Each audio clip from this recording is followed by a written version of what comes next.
Hey, how's it going, everybody? Welcome back to the channel and welcome back to some more Mount & Blade 2 Bannerlord mod news. Today, I'm going to be taking a look at the past couple, the past two mainly dev diaries that the Old Realms have put up over on ModDB. And if you don't know, the Old Realms is a Warhammer Fantasy overhaul mod for Mount & Blade 2 Bannerlord. They currently have a segment of a playable build over up on their ModDB page, which you can play right now. It mainly consists of, I think, about 4 elect accounts and a vampire account, so definitely enough to have a fun little playthrough. The game is filled with a brand new, very well done magic system, tons of just insanely well crafted maps. Alongside that, they have hundreds of new units, as well as a very cool engineering system where you can actually build and place cannons, mortars, and other artillery onto the actual battle map. So yeah, if you haven't heard of this mod, definitely go check it out. But today we're going to be taking a look at really the past two dev diaries and looking forward to the future when their next build does drop, which is looking to go ahead and add in Bretonnia a brand new religion system, as well as a career mechanic where those of you who are maybe not going for a magic build can go ahead and still feel just as badass as those of people casting flaming heads and tornadoes and everything else under the sun. So first things first, let's take a little look see at some of the new 3D modeling stuff that they've been working on. Again, keep in mind that this isn't everything that they're working on. There's even stuff that they're maybe not going to make it into the next, such as like the dwarfs and the orcs and other stuff like that. But we're getting a new glimpse at a new Reichsguard uniform alongside a new Empire General uniform. Again, they look absolutely incredible. More unique armors are going to go on heroes and other commanders and other units. It's going to be really awesome just fleshing out the Empire, making them feel a bit more unique, you know, as long as everybody's not in the exact same attire. And the modeling work is just incredible. I can't praise them enough. They always continue to do such a good job, and the Empire are going to be one of the funnest factions to play as for sure, especially with the new career system that they've added in, which we'll get on later on in the video. On top of that, we also get some more 3D models for the type of weapons that Bretonians are going to get. These are going to be the brand new faction. I think they've said that there's going to be around about 2 to 4 Bretonian factions implemented in the next playable build. When that obviously does release, it's going to be really fun. And we can get a good little glimpse at some of the shields that they currently have, as well as the weapons, the spears, and also the more elite knight armors. So we've got the questing knights, which look really good, not you know, over in a lot of glamour, but they look very decent armor. And we also get a Knights of a Realm render on top of that, and again, this looks really nice. So again, going to be a very strong unit.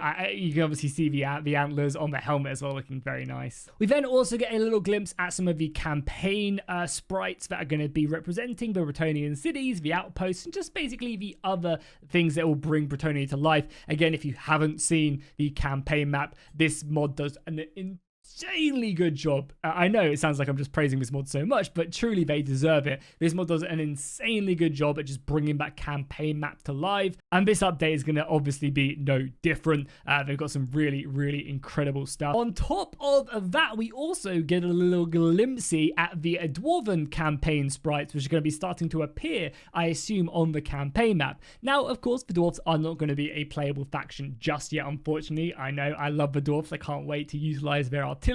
It's going to be so much fun, and it's going to be so good with a new career system. Again, I know I keep on teasing you guys, but it's definitely worth it. But yeah, we also get to take a look at some of the map sprites. I imagine these will be popping up probably in the next build to kind of almost represent some of the artwork on the mountainside. I imagine it'll be an update or two later until we actually see the dwarves, because I think when you implement the dwarves, you're going to need to implement someone for them to actually fight, and I think the orcs, and I think that'd be a really good update if you could add like small tribes from both the orcs and the dwarves in at the same time. But then again, they also do get to still fight the vampire counts if you go up to Karak Kadrin and stuff like that, so maybe it's not the end of the world. So next, let's move on to the new career mode, and yeah, the hard at work coders on the Old Realms project have not disappointed one bit. They've done an insane job for this, and I definitely agree with what they're saying in this. You know, like magic users get all this fancy stuff, and the melee users are definitely, you know, lacking in that kind of bells and whistles department. And the new career system does look to go ahead and right that wrong. So basically, what the career system is going to be, it's going to be a way that you can level up alongside your normal skills and stats. Basically, obtain powerful in-game bonuses as well as bonuses for your army,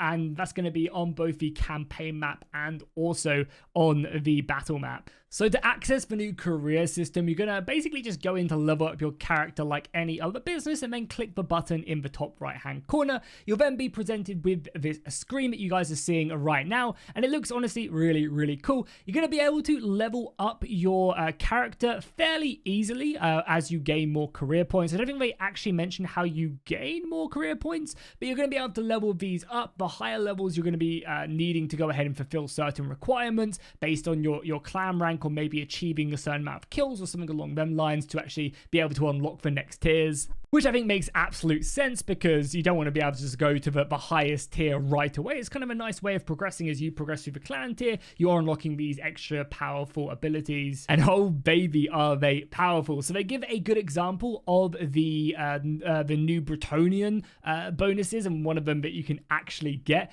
This is an ability that you can go ahead and fire in battle called Knightly Charge. And basically what it means is that you can couch your lance for basically an infinite amount for a limited time. So normally when you couch your lance and you hit into someone, you have like a 90% chance of breaking that, and then the lance will pick up. However, with this ability, once you fire it, you're going to be able to keep that lance down and just run through enemies. You can then couple that with other abilities that stops your horse from being staggered. So again, normally that would again stop that couch lance, because you'd run into the enemy, you'd maybe hit one, and then someone else would thrust a spear into your horse, rearing it up, and that would stop your momentum, your charge. However, with these abilities, you can just plow through enemy formations like they are nothing. I think this gives the vibe of the Bretonian cavalry just being ultra scary. I'm not sure if you can give these abilities to your units as well, but I am just getting full on Lord of the Rings, charging for Wrath for Ruin into the enemy formations, and it's going to hopefully come out so well. So yeah, the Bretonians are looking scary, and I imagine this system will be fleshed out for every single faction. They again show one for the vampires, which we'll get on for a second, but again for the other factions that maybe aren't necessarily in the game yet, you can imagine for factions, like the dwarf, they'll be focused around their artillery and having more defense, because again they've pretty recently, but they actually changed it quite a while ago now, where the whole weapon damage is tied to different types of damage. You can have ward saves, so damage reduction. So like the whole damage system in this is completely different to Bannerlord, and every system is just working into one another. You can have soldiers that basically just take no damage. If you get your ward save up high enough, and there's ways to translate that, you can really start to see all these systems that they've built are really starting to interlink and just build for an insanely exciting game. The one they show for the career system is going to be the Vampire Bloodlines, is what they're calling it, and it's going to allow you to basically build different archetypes. They first show off the ability to do a mist form, which is going to be pretty exciting. That's going to change your actual bat form when you do build up enough vampiric power. Again, that basically lets you just kind of flutter around, go invulnerable for a bit of a time. And I imagine this mist storm will be very deadly in. So if you end up in a tricky situation, your horse goes down, you can just pop this mist form, and it's going to be an improved version of the previous one. You can also see on this image as well some of the other bonuses in the Lordy bloodline. You get better hit points. 25 is pretty decent. Wages for a rage reduction in the vampires. Your upgrade costs are halved, which is pretty big. And also just passive regen, which is very nice. Then as we go down to the Blood Knight career kind of system, again, you have their ability called the Red Fury. This is going to allow them to basically just dive in and take barely any damage and output a lot of damage. So yeah, a very deadly one. You can see again in the video that you're watching, they're just going ham, ripping through beastmen like a butter. So again, the vampires seem like they have a very cool system, and you can see a bunch of the career ability images here as well. They look really good. Definitely a very top-notch job.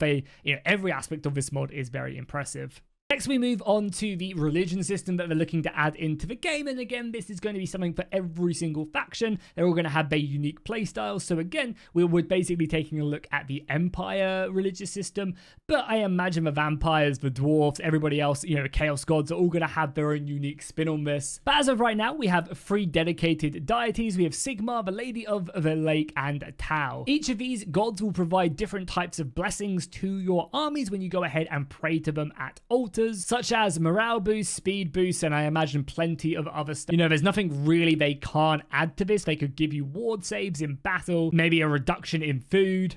maybe even a melee attack bonus. However, you are not locked to one god. You can pray to every single altar to get all the bonuses. However, as you pray to certain gods, your alignment will change, and they did mention that this will have ramifications later on down the line. If you do run into some wars and you've maybe prayed to a different god, you're going to go ahead and have some issues there. They also mention as well that praying to certain gods will give you access to specific holy units such as Flagellant, and I believe the vampires themselves will be able to get ghost units at their crypt. There are also brand new faith perks to go along with this, so you're going to be able to, for example, donate certain weapons to go ahead and improve your influence with a certain god, have the ability to have troops that maybe died in battle actually come back to life. You can gain extra influence on your blessings. You'll be able to get certain bonuses through them. So again, I imagine when you're praying, depending on your influence and your alignment to gods, you're going to get events, popping up, maybe more chaos spawn out and it's a trap. There's definitely going to be consequences, but you can mitigate them with this certain bonus in the faith tree. As I mentioned, the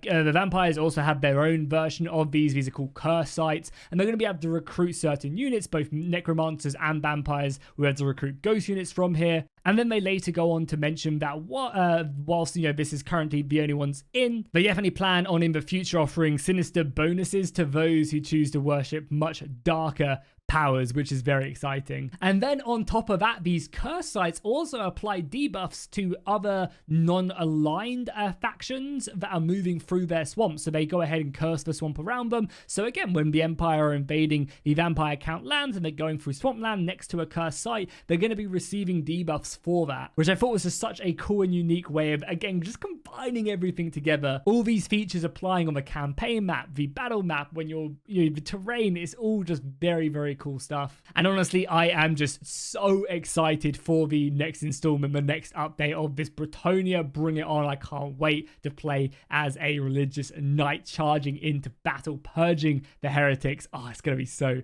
good. Let me know what you guys thought of this update down below in the comments. Let me know what you guys would like to see added next to this mod, as well as if you want me to cover it as soon as they do drop the next version of the mod. And I'll see you guys in the next one.